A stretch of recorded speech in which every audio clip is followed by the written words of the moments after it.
going to teach you how to make a fun appetizer with cherry tomatoes.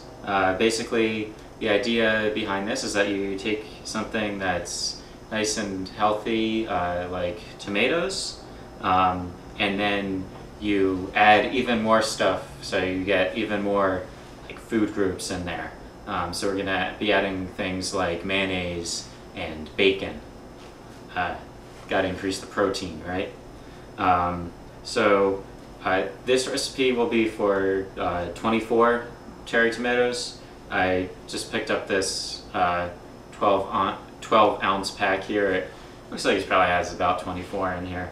But you know, cooking's not an exact science, but baking is. So what we're going to use here is cherry tomatoes, green onions, 1 pound of bacon, and the recipe calls for mayonnaise, but I'm going to use Miracle Whip instead, because I like the tangy zip of Miracle Whip. And I thought I might doctor it up a little bit more, add some of my own ideas. So I got some garlic. I'll just press some garlic in, and Worcestershire sauce you can add to pretty much anything. It makes it taste just a little bit better. And actually, salt goes well with tomatoes, so I'll add some salt as well. So let's get started. I'd actually recommend starting with the bacon because that'll take the longest. So yeah, let me move this cutting board out of the way since I'm not going to be using it for any meat. I think I'm going by kosher rules or something. Oh wait, but I'm making bacon. First, get one paper towel. Put it here. And then, a lot of you might know how to cook bacon in like a skillet. I have no idea how to do that properly. So I cook bacon in the microwave because I like science. The general rule is that you microwave it on high, about 1 minute per slice. Typically when I make bacon, if I'm making like a sandwich or something, it'll just be a few pieces, and 1 minute per slice seems to work out pretty well. But it doesn't scale up to this many slices of bacon. You'll end up burning it. So over time, it's less than 1 minute per slice. So usually when I make this recipe, I've done this before, I end up burning the bacon. So this time I'm going to cook it all in small batches of, maybe 6 pieces per batch, maybe do like 5 minutes in the microwave for each, and see how that goes. So I'm just gonna start with the first batch here, and I'll just show you how to do one batch, and then you can loop the video if you have to. And since you're dealing with uncooked meat, just remember, don't lick your fingers or anything while you're using it, and wash your hands and wash the preparation area, wash the microwave buttons, wash pretty much everything after you're finished handling it. Okay, so I can only fit 5 per pallet here, and I'm going to take a paper towel and place it on top, and I'm going to put this in the microwave for 4.5 minutes. Alright, so it's cooking right now. I'm not going to bother moving the camera. You probably know what a microwave looks like. It started at 4:30 and it's counting down. You can probably be cooking the bacon in parallel with doing these other preparations that I'm going to show you, but I'm actually going to do it all out in sequence, just so I don't get messed up, and it's just easier for me to prepare it that way. So I'll catch you when the bacon is finished.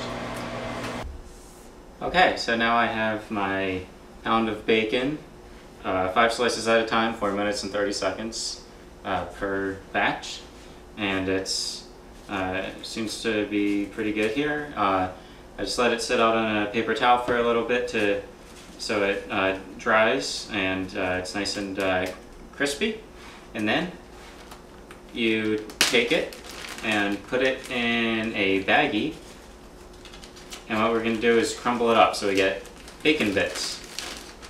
All in a baggie, crumble. Once it's crumbled, you can just set it off to the side for now. The next thing that we're going to do is prepare a half a cup of green onions. So these are what green onions look like. I think they're sometimes called spring onions. And I'm going to first wash them and then start slicing.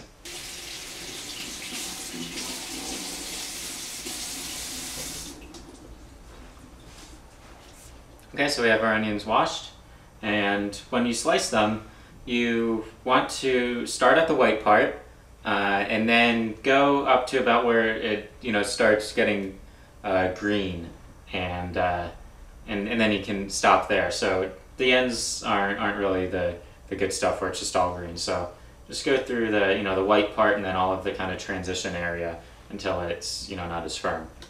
Now I'm of course going to cut off these little tips here. And we need half a cup of these. So that's up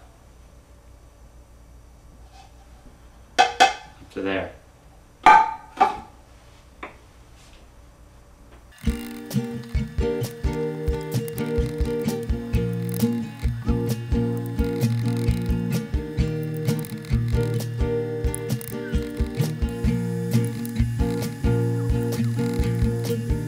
Moving on to a second bunch here.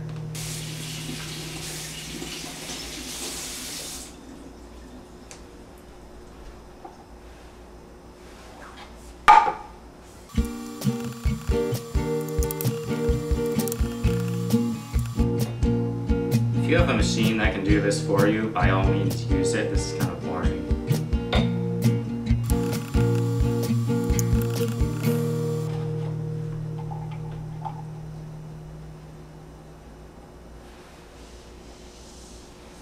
Almost there.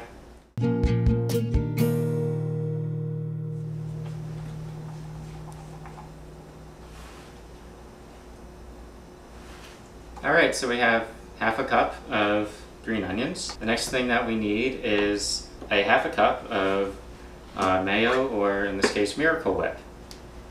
And by the way, they stole my logo.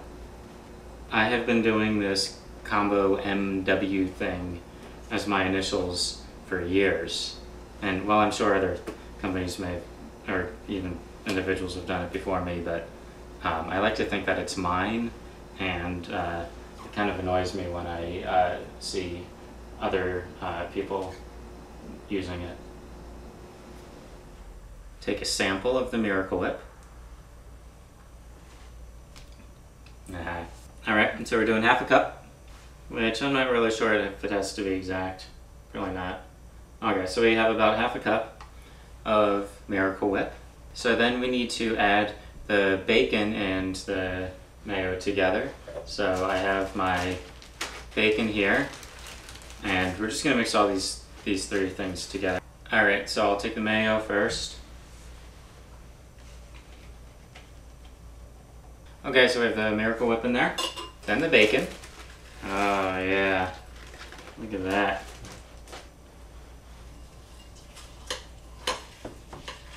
Make a nice soup here. Green onion. And get that all mixed in. What is not to like about this? Onions are good. Miracle Whip is good. Bacon is good. Tomatoes are good. What else is good? Let's do some garlic. Take a couple of cloves here, and we're going to use our garlic roller thingy-majiggity. Whoa, the counter is slippery there.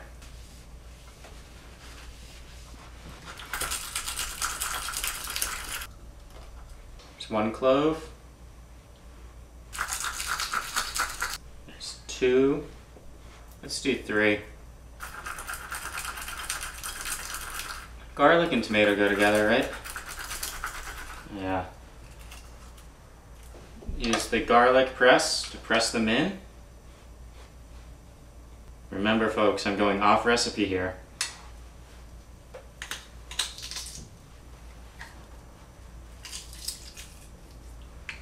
And three.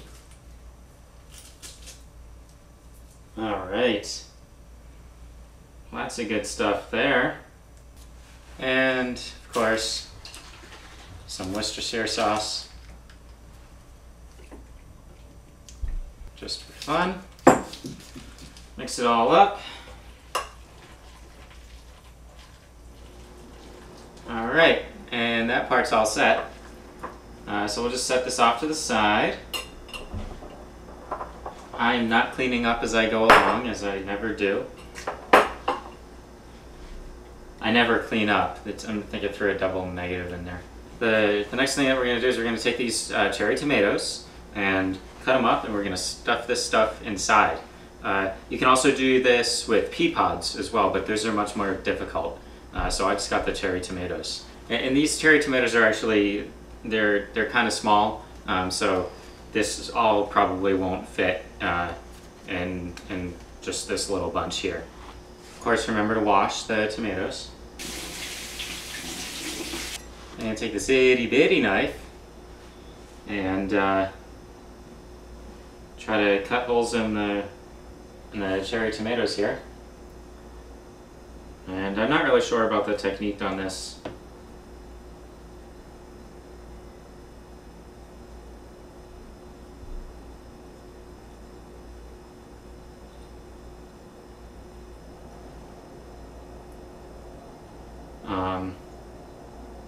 I think it might help if you also use a spoon to scoop out the insides after you cut through.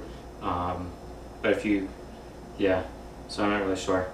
And as you can see, this is a pretty labor-intensive recipe. A lot of little cutty things to do, especially if you're slow with a knife like me.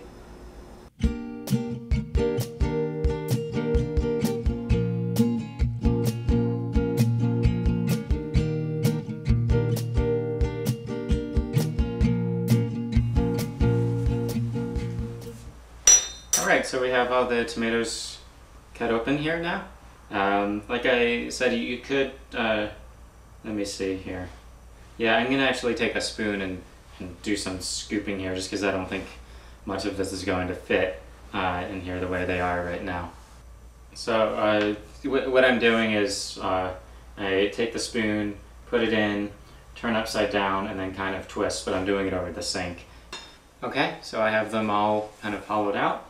And so the next thing to do is just to take your mix and stuff it in the little tomatoes. And the trick here is just, you know, put it in and try not to get too much on the edges of the tomatoes, so that way when people eat them, they, you know, don't get their hands messy with Miracle Whip and bacon and all that kind of stuff. Since I'm just doing this for fun, I'm not going to be too concerned about being clean. It's going to be a little messy. It's hard to get these guys to stand up. I think one thing that you can do if you want to be really fancy about presentation is to take a cucumber and slice it down the middle in half, and then you can carve out like little holes for the tomatoes to sit in so they don't wobble. Alright, so the tape light is blinking on my camera, and I'm not finished, so I'm just gonna go ahead and taste it right here, see how it is, and then I'll finish up even if the tape runs out. It's good. The garlic is stronger than I expected, so it tastes a little different than what I'm used to, but it's very good. So I make these recipes, I really appreciate how much time my mom has put into making this food. Don't tell her that I know how to make it myself. Alright, finished before the tape ran out. Here's our lovely platter here. It's kind of messy, but delicious.